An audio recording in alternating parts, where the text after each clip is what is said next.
Hello students, welcome back to our YouTube channel. And आज के इस वीडियो में प्यारे साथी हम सभी कक्षा 10 गणित की प्रश्नावली 5.1 का क्वेश्चन नंबर 4 का पार्ट 2 वीडियो लेकर आए हैं। क्योंकि आपका क्वेश्चन नंबर 4 जब आप अपनी बुक में देखेंगे तो बहुत ही लॉन्ग है, क्योंकि इसमें टोटल आपके आते हैं 15 क्वेश्चन। तो हमने 9 क्वेश्चन तक सॉल्व कर लिया था। उसके आगे के प्रश्न आज के इस वीडियो में हम सॉल्व करेंगे बेहतरीन तरीके से। और इस प्रश्नावली को आज हम इस वीडियो में क्या करने वाले हैं, पूरी तरीके से ख़त्म करने वाले हैं। एक्सरसाइज 5.1 को हम पूरी तरीके से समाप्त कर लेंगे प्यारे साथी। तो चलिए शुरुआत करते हैं इस बेहतरीन सी वीडियो की। मेरा नाम मिलन मिश्रा है। चलिए साथियों लगाते हैं प्रश्न को। तो अगर हम बात करें आपके क्वेश्चन नंबर 10 की प्यारे साथी, तो क्वेश्चन नंबर 10 आपका दिया गया है a, 2a, 3a, 4a dot dot dot dot. आपको पता है कि कुछ प्रश्न संख्या 4 में आपको क्या कहा गया था, मैं एक बार आपको बता देता हूँ। इसमें बताया गया था कि निम्नलिखित में से कौन कौन से एपी हैं। जो प्रश्न नीचे दिए गए हैं उनमें हमें बताना है कि कौन कौन से पद या कौन कौन सी श्रेणियाँ समांतर श्रेणी में हैं। यदि कोई एपी है, एपी में से होता है अर्थमेटिक प्रोग्रेशन, जिसे हम समांतर श्रेणी हिंदी में कहते हैं। यानी कि कहा गया है यदि कोई श्रेणी समांतर श्रेणी हो तो उसका हमें सारवंतर ज्ञात करना है और इसके 3 पद और ज्ञात करने हैं। यानी कि आगे के 3 पद हमें ज्ञात करने हैं। तो ये देखिए प्रश्न आपका दिया गया है। अब यहाँ पर हम सिंपल सा क्या करेंगे, सबकी वैल्यूज लिख देंगे। जैसा कि हम जानते थे a1 क्या है, यहाँ पर a है प्यारे साथी। a2 की बात करें तो 2a दिया गया है। a3 की बात करें तो वो 3a दिया गया है। एंड a4 की बात करें तो वो हमारा क्या है, 4a है। अब यहाँ पर हमने इसके वैल्यूज को लिख दिया है। अब ध्यान से समझिएगा प्यारे साथी। अब हमें d ज्ञात करना है। अब d को हम हिंदी में क्या कहते हैं, d को हम सारवंतर कहते हैं। क्या कहते हैं, सारवंतर। सारवंतर को हम d से प्रदर्शित करते हैं। हमें d ज्ञात करना है। अब d कई पदों में ज्ञात करना है। जैसे कि पहले हम d1 ज्ञात करेंगे, फिर d2, फिर d3। आप सभी ने अगर पिछली वाली क्लास देखी है तो उसमें मैंने आपको एकदम बेसिक तरीके से सारी चीज़ें बताई हैं। अब इसके बाद अगर हम d1 की बात करें तो d1 कैसे निकाला जाएगा, a2 में से a1 घटाएंगे तो हमारा d1 आ जाएगा। a2 में से a1 को माइनस करोगे तो जो इन दोनों के बीच में डिफरेंस होगा वो प्राप्त हो जाएगा। हमने इसका डिफरेंस d1 माना है। इन दोनों के बीच में आगे के पदों का d2 माना है और इन दोनों के बीच का हमने क्या माना है, d3 माना है। तो ये 3 डिफरेंस हैं आपके। अब हम बात करें तो a2 हमारा क्या है, यहाँ पर देखेंगे 2a है। और अगर हम a1 की बात करें प्यारे साथी तो हमारा a है। यानी कि यहाँ पर जो डिफरेंस आया है वो a आया है। हमारा डिफरेंस क्या है प्यारे साथी, यहाँ पर आप देखेंगे तो a आया है। यानी जो डिफरेंस है हमारा वो a का है। इसके बाद अगर हम बात करें प्यारे साथी, अगर आप देखेंगे तो अगर हम d2 की बात करें तो अब हम d2 निकालेंगे। तो d2 क्या करेंगे कि a3 में से a2 को घटाएंगे। अब यहाँ पर आप देखेंगे a3 आपका क्या है, 3a है। आप इसमें में से a2 को घटाएंगे यानी कि 2a को घटाएंगे तो आपका आएगा a। यानी कि यहाँ भी डिफरेंस आपका a आ रहा है। इसके बाद अगर हम बात करें प्यारे साथी तो आगे आप देखिएगा अब हम d3 निकालेंगे। अब d3 निकालेंगे तो देखिए यहाँ पर क्या है, d3 a4 माइनस a3 हो जाएगा। a4 की वैल्यू 4a दी गई है और a3 की वैल्यू 3a दी गई है। आप ऊपर देखते रहिए। तो यहाँ पर भी डिफरेंस क्या आया है, a आया है। कहने का मतलब जो आपके सारे d1, d2, d3 हैं ये आपस में बराबर हैं। अब हम लिखेंगे प्यारे साथी, चूँकि हमारा d1 बराबर है d2 बराबर है d3 के। अब हम लिखेंगे इस श्रेणी का सारवंतर, इस श्रेणी का सारवंतर समान है, अतः यह श्रेणी समांतर श्रेणी में है या समांतर श्रेणी है। क्योंकि इसका सारवंतर समान है प्यारे साथी, ध्यान से समझिएगा। जिस श्रेणी का सारवंतर यानी कि d जो कॉमन डिफरेंस होता है वो समान होता है, उस श्रेणी को हम समांतर श्रेणी कहते हैं। अब इसका सारवंतर समान है तो अतः यह एक क्या है, समांतर श्रेणी है। अब ये समांतर श्रेणी है, हमें d की वैल्यू पता चल गई है, क्या आई है, a आई है। अगर हम a की वैल्यू निकालें तो a की वैल्यू हमें क्या दी गई थी, आप देखेंगे तो a1 को ही हम a कहते हैं। a की वैल्यू यहाँ पर a दी गई थी। अब क्योंकि इसका सारवंतर समान है और सारवंतर हमें पता भी चल गया है तो हमें क्या याद करना है, इसके आगे के पद ज्ञात करने हैं, तो हम लिखेंगे इसके आगे के पद प्यारे साथी, और पता लगाएंगे कि इसके आगे के पद क्या हैं। आप ध्यान से समझते चलिए, एकदम बेहतरीन तरीके से मैं आपको सारी चीज़ें समझाता हुआ चल रहा हूँ।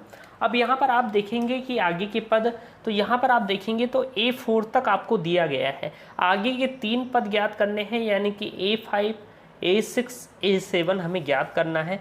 तो हम क्या लिखेंगे प्यारे साथी, यहाँ पर लिखेंगे पहली बात, यहाँ पर लिखेंगे A5 बराबर क्या हो जाएगा, A+4D। मैंने आपको बताया था अगर A5 की बात करी जाए, जैसे कि आपसे कहूँ कि A3, तो आप कहेंगे A+2D इसका फार्मूला होगा। मैं कहूँ A2 तो आप कहेंगे A+D। अगर मैं कहूँ A11 तो आप कहेंगे A+10D, यानी कि इसका फार्मूला A+10D हो जाएगा। जितना कहा जाए उससे एक कम उसका D का गुना करके जोड़ देना है A में, वही आपका हो जाएगा। कहने का मतलब अगर मैं A6 की बात करूँ तो A+5D हो जाएगा, एक कम करके ऐसे लिख देना है। A7 की बात करूँ तो A+6D हो जाएगा आपका। ओके, अब यहाँ पर हमें इस पद को ज्ञात करना है। यहाँ पर A की वैल्यू देखेंगे तो A ही है, प्लस लगाओगी, D की वैल्यू A है यानी कि 4 × A, इसे आप जोड़ेंगे तो ये 5 ही आएगा। इसके बाद ऐसे ही A जुड़ता जाएगा, 6 से 7A आएगा, चाहे आप लिख लीजिए ऐसे। A की वैल्यू आपकी A ही दी गई है, आप देखेंगे ऊपर। अगर हम 5 गुणे D की वैल्यू देखें तो A दी गई है, यानी कि ये हो जाएगा 5A, और 5A में एक A जुड़ेगा तो 6A हो जाएगा। इसी तरह यहाँ पर 7A आ जाएगा। तो हमें तीनों पद पता चल गए हैं प्यारे साथी। तो हम लिखेंगे अतः सार्वंतर बराबर A, और आगे के 3 पद बराबर 5A, 6A एंड 7A, और यही आपका बेहतरीन सा आंसर हो जाएगा। अब चलिए चलते हैं अगले प्रश्न की ओर। अगला प्रश्न आपके सामने आ गया है, जो कि 11वां नंबर प्रश्न है। इस क्वेश्चन में टोटल 15 क्वेश्चन है, ये 11वां नंबर है, और आज के इस वीडियो में हम पूरे कवर करने वाले हैं।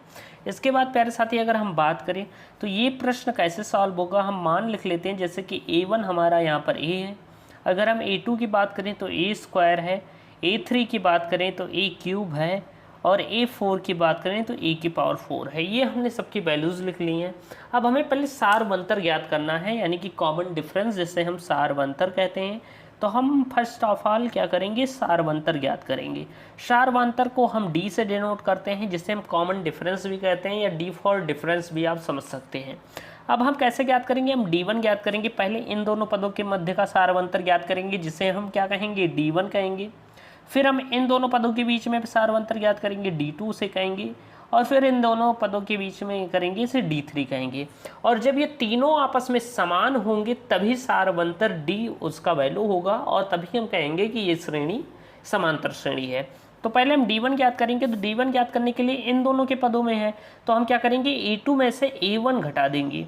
D2 जब हमें ज्ञात करना होगा तो हम A3 में से A2 घटा देंगे, और जब हमें प्यारे साथी D3 पता करना होगा तो हम A4 में से A3 घटा देंगे। तो ये 3 पद यानी कि तीनों सारवंतर हमें पता चल जाएंगे। अब देखिए हम वैल्यूज़ रख देते हैं। A2 हमारा क्या है, यहाँ पर A² है, माइनस A1 हमारा A है।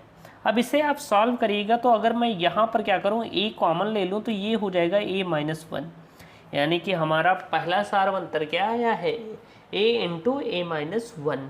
इसके बाद अगर हम बात करें नेक्स्ट पर, तो नेक्स्ट क्या है, अगर हम A3 का मान रखें तो A³ है, माइनस A2 का मान क्या है, A² है। यहाँ पर देखिए हमारा A² कॉमन हो जाएगा और A-1 हो जाएगा। इसी तरह हम A4 की वैल्यू रखें, A⁴ minus A³ equal to A⁴ A-1 हो जाएगा। तो यहाँ पर आप देखेंगे प्यारे साथी, तो तीनों पद क्या हैं, आपस में बराबर हैं ही नहीं है। अब देखिए यहाँ पर A × A-1 है, यहाँ पर A² × A-1 है। तो देखिए दोनों में डिफरेंस है, और यहाँ पर A³ माइनस A-1 है। तो यहाँ पर तीनों में डिफरेंस है, यानी कि हम कह सकते हैं सीधा सीधा हमें क्या कहना है, हम कहेंगे चूँकि D1 not equal to D2 not equal to D3, चूँकि पहला सारवंतर दूसरे सारवंतर और तीसरे सारवंतर आपस में समान नहीं है, तो हम लिखेंगे इस श्रेणी के सारवंतर इस श्रेणी के सार्वंतर समान नहीं है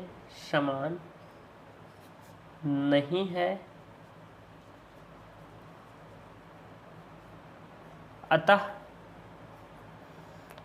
यह श्रेणी समांतर श्रेणी नहीं है। यह श्रेणी क्या नहीं है प्यारे साथी? समांतर श्रेणी नहीं है। और यही आपका आंसर हो जाएगा, क्योंकि ये समांतर श्रेणी नहीं है तो इसका ना सार्वंतर आएगा और ना ही हमें इसके आगे के पद ज्ञात करने हैं। प्रश्न में कहा गया है, आप देखेंगे तो इसमें कहा गया है यदि ये एपी होगा, यदि कोई एपी है तो उसका सार्वंतर और आगे के 3 पद ज्ञात करो। और जब ये एपी ही नहीं है, यानी कि ये समांतर श्रेणी है ही नहीं, तो हमें आगे के पद ज्ञात करने की कोई ज़रूरत नहीं है। अब इसके बाद हम आएंगे अपने 12 नंबर क्वेश्चन पर। इस प्रश्नावली के चौथे प्रश्न का 12वां नंबर क्वेश्चन है। थोड़ा आपको देखने में डर लग सकता है, रूट में है, लेकिन बहुत ही आसान सा प्रश्न है। रूट 8, फिर आपका दिया गया है रूट 18, फिर है आपका रूट 32 ... ये प्रश्न आपका दिया गया है, जो आपका 12 नंबर प्रश्न है। अब हमें इसे कैसे सॉल्व करना है प्यारे साथी, तो ध्यान से समझिएगा। एकदम बेहतरीन तरीके से मैं आपको सारी चीज़ें बताऊंगा इसके अंतर्गत, तो ध्यान से समझिए। तो यहाँ पर हम क्या करते हैं, पहले सबकी वैल्यूज़ को रख लेते हैं। अब हम वैल्यूज़ को रखेंगे, जैसे कि हम मान लेते हैं जो हमारा A1 है उसे रख दें, A2 ज्ञात कर लें, A3 और A4 सबकी वैल्यू उनके सामने रख देते हैं। तो A1 आप देखेंगे तो यहाँ पर हमारा क्या है, एकदम ध्यान से समझिएगा बेहतरीन तरीके से। थोड़ा ये प्रश्नावली आपको इन प्रश्नों को ध्यान से समझना होगा, रूट में है तो इन्हें ध्यान से समझिए। अगर A1 यहाँ पर √2 मान लिया, A2 √a है, ये √18 है आपका। और इसके बाद अगर हम बात करें प्यारे साथी, देखिए ये √18 दिया गया है कि √9 दिया गया है? जी, √18 दिया गया है यहाँ पर। और फिर अगर हम बात करें यहाँ पर प्यारे साथी, तो यहाँ पर आप देखेंगे तो √32, ये 3 मान दिए गए हैं। अब हमें इसे सॉल्व करना है। तो प्यारे साथी अब हम इसे सॉल्व करेंगे एकदम बेहतरीन तरीके से। तो यहाँ पर हमें पहले क्या ज्ञात करना है, सार्वंतर ज्ञात करना है, जैसा कि हम करते आए थे। सार्वंतर जो कि हमारा क्या है प्यारे साथी, जो हमारा D है। अब D ज्ञात करना है तो पहले हम D1 ज्ञात करेंगे, फिर D2, फिर D3। तो D1 क्या हो जाएगा, A2 - A1 = अब इसे हम सॉल्व करेंगे तो देखिए A2 आपका क्या है, √8 है। और अगर हम A1 की बात करें तो √2 है। अब प्यारे साथी ये कैसे सॉल्व होगा, रूट का जोड़ घटाव कैसे होता है, तो हम क्या करेंगे, 8 का गुणनफल विधि से क्या करेंगे, वर्गमूल ज्ञात करेंगे। तो 8 को निकालोगे तो 2 चौके 8, 2 दूना 4 और 2 एकम 2। यहाँ जोड़ा सिर्फ 2 का बन रहा है, यानी 2 बाहर आएगा, √2। यानी इसका वर्गमूल क्या हो जाएगा प्यारे साथी, 8 का 2 √2 और माइनस हो गया रूट का 2, यानी कि ये 2 √2 था, ये 1 √2 था, तो यहाँ पर बचा √2। अब इसके बाद अगर हम बात करें प्यारे साथी, एकदम ध्यान से समझिएगा कैसे हम सॉल्व कर रहे हैं। फिर हम D2 की बात करेंगे। तो D2 हमारा क्या है प्यारे साथी, यहाँ पर आप देखेंगे D2 A3 - A2 हो जाएगा। A3 में से A2 को घटाओगे तो हमारा D2 आ जाएगा। अब A3 हमारा √18 है, माइनस लगाया √8। अब इसे सॉल्व करिएगा तो पहले हम √18 का मान निकाल लेते हैं। तो 18 का भी आप ऐसे गुणनफल कर लीजिए, गुणनखंड। तो ये हो जाएगा 2 9 18, फिर 3 से 3 × 9, 3 × 3। यहाँ पर देखिए 3 का रूट बन रहा है, यानी कि 3 का जोड़ा बन रहा है, तो 3 बाहर आ जाएगा और √2, यानी कि कहने का मतलब ये हो जाएगा 3 √2 माइनस, और √8 का मान हमने अभी निकाला था, ये है 2 √2। अब देखिए 3 √2 में से 2 √2 घटेगा तो यहाँ पर आएगा √2। देखिए ये सेम ही आ रहा है, यानी कि इसका सर्वांतर समान ही होगा। फिर हम D3 याद करेंगे यहाँ पर। तो D3 हो जाएगा A4 - A3। अब देखिए यहाँ पर A4 की वैल्यू क्या है, √32 और माइनस हो जाएगा √18। अब हम 32 का वर्गमूल ज्ञात कर लेंगे। तो 32 का आप क्या करेंगे, अभाज्य गुणनखंड करेंगे। यहाँ पर आएगा 16 दूना 32, फिर आएगा 2 8 16, फिर 2 चौक 8 आता है। फिर देखिएगा तो 2 दूना 4 और 2 एकम 2। यहाँ पर देखिए 3 और 2, यानी कि आप यहाँ पर देखेंगे प्यारे साथी, तो यहाँ पर अगर हम जोड़े की बात करें तो देखिए तो इसका क्या बना है 2 गुणे 2 गुणे 2 गुणे 2 गुणे 2, 2 दुनाई 4, दुनाई 8, दुनाई 16, दुना 32, 1 2 3 4 5 बार 2 था तो 1 2 3 4 5, जोड़ा कितने बार 2 2 का जोड़ा बना लीजिए, 2 बार जोड़ा बन रहा है, यानी कि ये हो जाएगा 2 × 2 √2, यानी ये हो जाएगा 4 √2। तो हम यहाँ पर 4 √2 लिख देंगे क्योंकि इसका वर्गमूल ये होता है, और ये हो जाएगा आपका √18 का क्या आया था 3 √2, आप घटाएंगे तो यहाँ पर भी √2 आएगा। यानी कि कहने का मतलब आपके तीनों सारवंतर क्या है, समान है। तो हम लिखेंगे, चूँकि हम लिखेंगे प्यारे साथी एकदम ध्यान से समझिएगा, यहाँ पर हम क्या लिखेंगे, चूँकि D1 बराबर है D2 बराबर है D3 के, अतः यह श्रेणी समांतर श्रेणी है, समांतर श्रेणी है, क्योंकि ये तीनों आपस में बराबर हैं तो ये श्रेणी समांतर श्रेणी है। अब हमें आगे के पद ज्ञात करने हैं, तो हम लिखेंगे आगे के पद, आगे के 3 पद प्यारे साथी। अब आगे के 3 पद हमें ज्ञात करने हैं, तो ध्यान से समझिएगा कैसे ज्ञात करेंगे। यहाँ पर A4 तक दिया गया है, यानी कि हमें A5 ज्ञात करना है। A5 का फार्मूला होगा A + 4D। फिर हमें A6 ज्ञात करना है, A6 का फार्मूला होगा A + 5D। और इसके बाद हमें A7 ज्ञात करना होगा प्यारे साथी, A7 का फार्मूला है A + 6D। अब हम इसे ज्ञात करेंगे तो A की वैल्यू आप जानते ही हैं, A की वैल्यू यहाँ पर क्या दी गई है, A1 ही आपका A कहलाता है, A की वैल्यू आपका √2 है, तो हम लिख सकते हैं A बराबर √2 और D बराबर भी √2 ही आया है। ये जितने भी वैल्यू हैं D के मान हैं।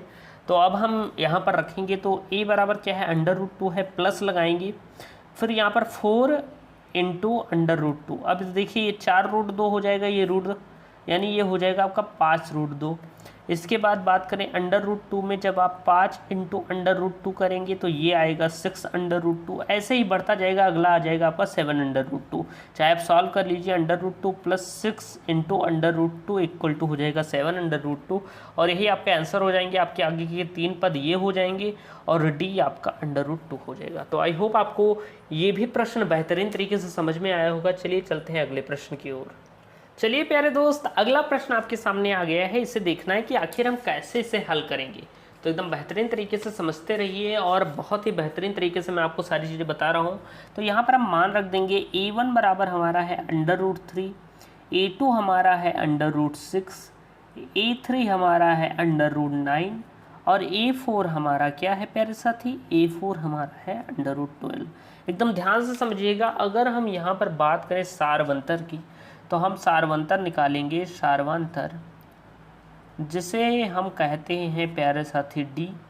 अब सारवंतर D की वैल्यू आप फाइंड करेंगे, तो कैसे करेंगे, पहले हम D1 निकालेंगे। अब D1 बराबर होता है A2 - A1, यानी कि जो A2 है उसमें में से A1 घटाओगे तो आपका D1 आ जाएगा। इसी तरह अगर आप D2 में से D2 ज्ञात करना है तो A3 में से आप A2 को घटाओगे तो आपका D2 आ जाएगा। और इसके बाद अगर आपको D3 ज्ञात करना है तो आप A4 में से A3 घटाओगे तो आपका A4 आ जाएगा, D3 आ जाएगा, सॉरी।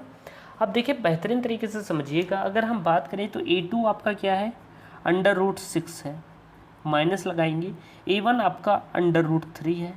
अब इसे आप समझेंगे तो देखिए इसे हम क्या कह सकते हैं, इसे अगर आप समझना चाहें तो हम इसे समझ सकते हैं √2 × 3 से, और माइनस √3। तो एक बात ध्यान से समझिएगा, अगर हम यहाँ पर √3 कॉमन ले लेते हैं तो यहाँ पर बचेगा √2 - 1। देखिए कैसे हुआ, हमने क्या किया कि यहाँ से ये √2 × 3 था, तो यहाँ पर हमने क्या किया आप समझ सकते हैं। अगर कोई संख्या ऐसे लिखी है √6 तो हम इसे √2 × √3 में लिख सकते हैं, और यहाँ से हमने √3 कॉमन ले लिया। तो जब हमने √3 कॉमन ले लिया तो यहाँ पर आगे था √3, तो √3 हमने कॉमन लिया तो यहाँ पर बचा √2, और माइनस यहाँ पर √3 था वो भी निकल गया, तो इतना बचा। तो आपको एकदम ध्यान से समझना होगा कि कैसे हमने किया है। इसके बाद अगर हम बात करें यहाँ A3 की, तो A3 है आपका √9 और माइनस यहाँ पर A2 आपका है √6। √6 ही तो है। अब यहाँ पर आप ध्यान से समझिएगा कि अगर हम इसे सॉल्व करना चाहें तो कैसे सॉल्व करेंगे। तो प्यारे साथी यहाँ पर ध्यान से समझिएगा, अगर हम √9 की वैल्यू निकालें ये 3 ही आएगी और माइनस ये हो जाएगा √ यहाँ पर देखिएगा, तो हम यहाँ पर इसे भी इस तरह टूट सकते हैं 2 × 3 के रूप में। तो हम यहाँ पर फिर से √3 कॉमन ले लेंगे। तो देखिए आप 3 को क्या लिख सकते हैं, 3 = आप √3 × √3 लिख सकते हैं। ये बात आप ध्यान जानते होंगे। तो आपको क्या करना है, 3 की जगह पर √3 लिखना है। फिर आप √3 को कॉमन लेंगे तो यहाँ पर क्या बचेगा, √3 माइनस √2 प्यारे साथी, क्योंकि यहाँ पर जो 3 था वो कॉमन हो गया है, यानी हमारा इतना आया है। इसके बाद अगर हम बात करें प्यारे साथी आगे, तो आगे निकालने की ज़रूरत भी नहीं थी क्योंकि यहीं से पता चल गया है दोनों बराबर नहीं है। लेकिन अगर हम निकालना चाहें तो A4 आपका क्या था, √12 था, और ये 9 ये आपका क्या है, √9 है। अब √12 की वैल्यू आप जब निकालेंगे तो √12 क्या आता है प्यारे साथी, अगर हम √12 का मान निकालें तो √12 अगर हम 12 का आवाज़ गुणनखंड करते हैं तो 2 × 6 = 12, 2 × 3 = 6, 3 × 9 = 3, यानी 2 √3 आएगा। यानी हम इसे 2 √3 लिख सकते हैं, माइनस ये हो गया आपका 3। अगर हम यहाँ से भी √3 कॉमन ले लें तो यहाँ पर क्या बचेगा, 2 बचेगा, और यहाँ पर माइनस √3। तो कहने का मतलब यहाँ पर आप समझ रहे हैं, यहाँ पर ये जो तीनों मान आपके हैं ये समान है ही नहीं। तो जब D1 बराबर नहीं है D2 बराबर नहीं है D3 के, तो हम लिखेंगे चूँकि इस श्रेणी का, हम लिखेंगे प्यारे साथी चूँकि इस श्रेणी का सार्वंतर समान नहीं है, इस श्रेणी का सार्वंतर समान नहीं है, अतः यह श्रेणी समांतर श्रेणी नहीं है। अब क्योंकि इसका सार्वंतर समान नहीं है तो ये श्रेणी समांतर श्रेणी नहीं होगी, यही आपका आंसर है। अब जब ये समांतर श्रेणी नहीं है तो मैंने इसके आगे के पद नहीं ज्ञात करने हैं। अब चलिए चलते हैं अगले प्रश्न की ओर। आपके प्रश्नावली का जो अगला प्रश्न है यानी कि प्रश्न संख्या 14, इसे हमें हल करना है। तो इसे आप ध्यान से समझिएगा प्यारे साथी। तो ये प्रश्न दिया गया है, आप देखेंगे तो XIV यानी कि प्रश्न संख्या आपका जो 14 है वो कैसे दिया गया है उसे हम लिखते हैं। तो प्रश्न संख्या 14 आपका है 1 का स्क्वायर, 3 का स्क्वायर, 5 का स्क्वायर, 7 का स्क्वायर ... ऐसे दिया गया है। अब यहाँ पर आप समझिएगा, तो हम यहाँ पर मान रख देते हैं। A1 आपका क्या है, 1 का स्क्वायर 1 ही होता है। A2 आपका क्या है, 3 × 3 = 9 कर सकते हैं, ये जो स्क्वायर में है इसे आप सॉल्व भी कर सकते हैं। A3 आपका क्या हो जाएगा, 5 × 25 हो जाएगा, और A4 आपका क्या हो जाएगा, 7 × 7 = 49 हो जाएगा। सबके मान हमने रख दिए। ये तो बहुत ही आसान सा प्रश्न है, रूट वाला नहीं है, तुरंत आप कर लेंगे। अगर हम इसे करना चाहें तो यहाँ पर सार्वंतर क्या आएगा आपका, अगर हम इसका सार्वंतर फाइंड करें प्यारे साथी, तो आपका सार्वंतर बराबर क्या होगा, पहले हम D1 ज्ञात करेंगे। D1 ज्ञात करने के लिए हम A2 में से A1 घटा देंगे, फिर हम D2 ज्ञात करेंगे। उसे ज्ञात करने के लिए हम क्या करेंगे, A3 में से A2 घटा देंगे, फिर हम D3 ज्ञात करेंगे। D3 ज्ञात करने के लिए A4 में से A3 को घटा देंगे। अब आप ध्यान से समझिएगा, तो A2 आपका क्या है, 9 है, उसमें से 1 घटाओगे A1 तो ये 8 आएगा। फिर आप A3 यानी कि 25 में से जब आप 9 घटाओगे तो क्या आएगा, 16 आएगा। इसके बाद अगर हम प्यारे साथी बात करें तो यहाँ पर 49 में से आप, क्योंकि A4 49 है, 49 में से A3 25 घटाओगे तो यहाँ पर 24 आएगा। तो कहने का मतलब आपके तीनों सार्वंतर जो हैं वो आपस में समान नहीं है। तो हम लिख देंगे डायरेक्ट कि चूँकि D1 ≠ D2 ≠ D3। अब क्योंकि ये आपस में समान नहीं है तो हम लिखेंगे इस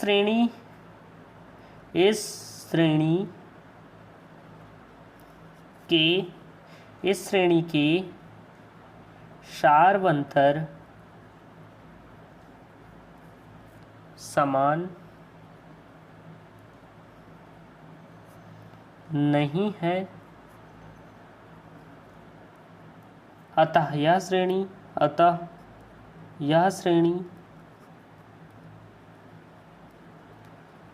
समांतर श्रेणी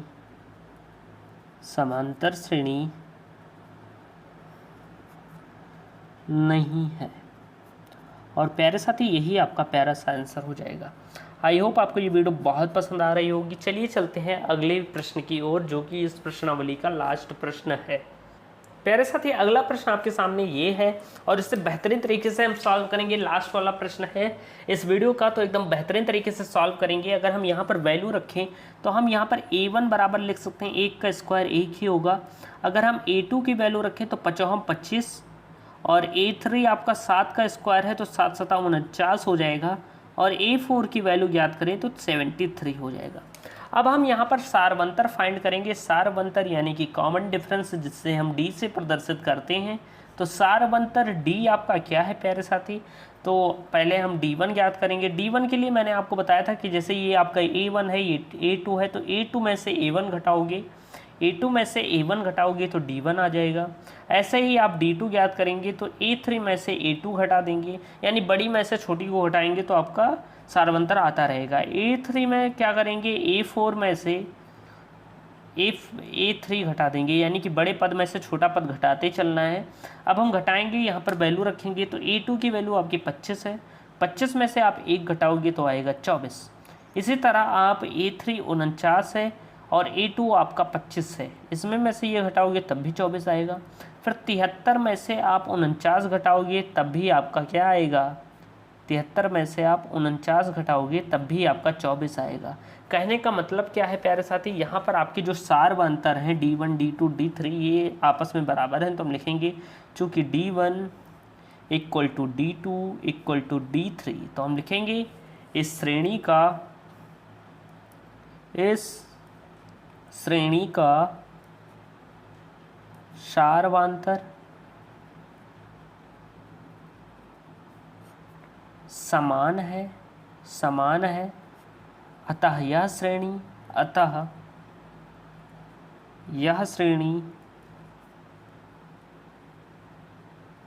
समांतर श्रेणी है। अब क्योंकि इसका सारवंतर प्यारे साथी समान है तो ये श्रेणी आपकी क्या होगी, समांतर श्रेणी होगी। अब समांतर श्रेणी होगी तो हमें d की वैल्यू पता चल गई है, आपका 24 है। और a की वैल्यू की बात करें तो हमारा 1 है। a1 क्या है, 1 है, यानी कि a भी हमारा 1 होगा। तो अब हमें इसके आगे के 3 पद लिखने हैं, तो हम लिखेंगे आगे के 3 पद। आगे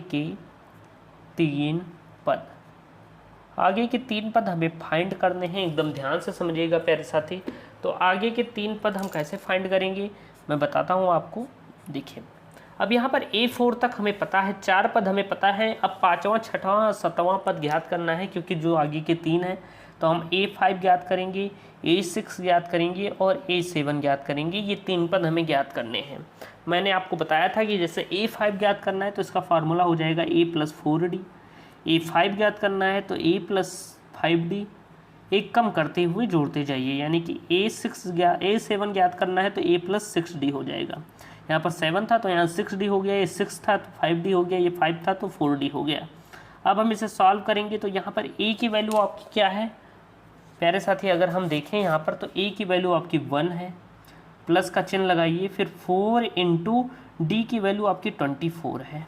अब इसे आप हल करेंगे तो क्या आएगा, 24 में 4 का गुणा करेंगे, यानी कि 4 चौक ये हो जाएगा। अगर हम बात करें तो 24 में आप 4 का गुणा करिए तो 4 चौक 16 के 6, हासिल आए 1 4 2 8 1 9 और 1 जोड़ोगी तो ये आ जाएगा आपका 97, जिसे हम क्या कहते हैं, 97 कहते हैं प्यारे साथी।